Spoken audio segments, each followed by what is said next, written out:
윤석열 대통령 당선인과 전격 회동한 안철수 인수위원장이 다시 업무에 복귀했지만 공동정부가 훼손될 만한 일이 있었다고 뼈있는 말도 남겼습니다. 윤석열 당선인은 물가 상승 피해를 최소화하는 방안을 마련하라는 지시를 내렸고 이에 한국은행과 금융위원회 등이 릴레이 간담회를 열고 있습니다. 인수위 취재기자 연결합니다. 박서경 기자.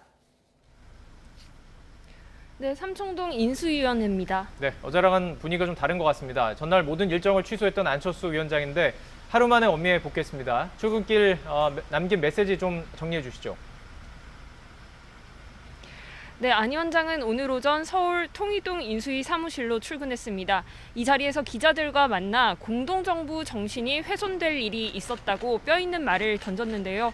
그러면서도 국민께 실망을 드려선 안 된다는데 윤 당선인과 인식을 같이 했다고 설명했습니다.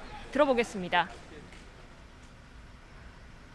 공동정부 정신이 훼손될 만한 일이 있었습니다만 다시 국민들께 실망을 끼쳐드리는 일은 없어야 한다는데 인식을 같이 했습니다.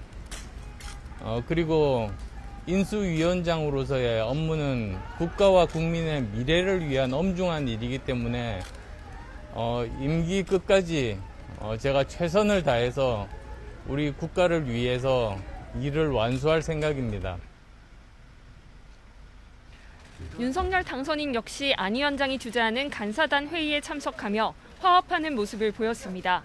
윤 당선인은 회의에서 첫째도 둘째도 민생이라며 물가 상승 등 민생 문제보다 더 소중한 건 없다고 강조했습니다. 들어보겠습니다. 첫째도 민생이고 둘째도 민생입니다.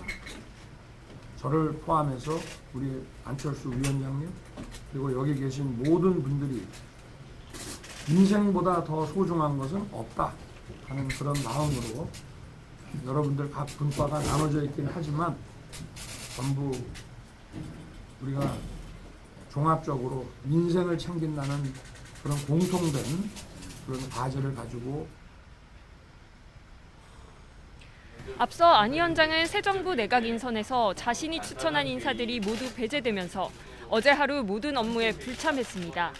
하지만 어제 저녁 윤 당선인, 장제원 당선인 비서실장과의 전격 만찬 회동을 통해 공동정부 추진 의지를 다시 확인했습니다.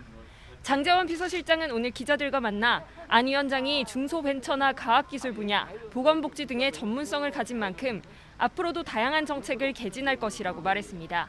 인선은 누구의 추천으로 볼 문제가 아니라며 완전히 합당이 되면 하나가 되는 것이고 누구의 추천인지는 의미가 없다고 설명했습니다.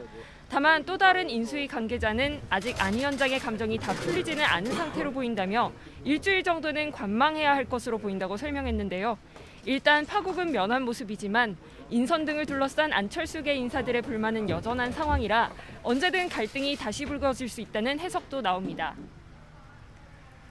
오늘 윤석열 당선인 당선 이후 처음으로 노동계와 만났다고요? 네, 윤 당선인은 오늘 오후 서울 여의도 한국노총을 방문해서 지도부와 간담회를 했습니다. 당선 이후 재계와는 소통을 했지만 노동계와 만나는 건 이번이 처음입니다. 윤 당선인은 경제 양극화가 심화된 상황에서 어느 때보다 한국노총 역할이 중요하다고 강조했습니다. 특히 한국노총이 산업화와 민주화를 이뤄가는 시기에 국가 발전과 노동자의 권익 보호에 헌신해왔고 정부와 노사가 한몸이 돼 도약의 토대가 되는데 역할을 했다고 말했습니다. 윤 당선인은 오전에는 콜린 크룩스 주한 영국 대사 내정자와 만났습니다.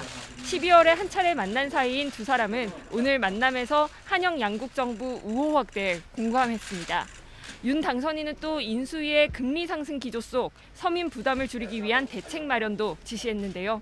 이에 따라 인수위는 금융위원회, 금감원과 함께 긴급 간담회를 열고 금리 상승으로 인한 시중금리 동향을 점검하고 또 서민과 소상공인 취약계층의 금융 부담을 줄일 방안을 논의했습니다. 지금까지 서울 삼청동 인수위원회에서 YTN 박서경입니다.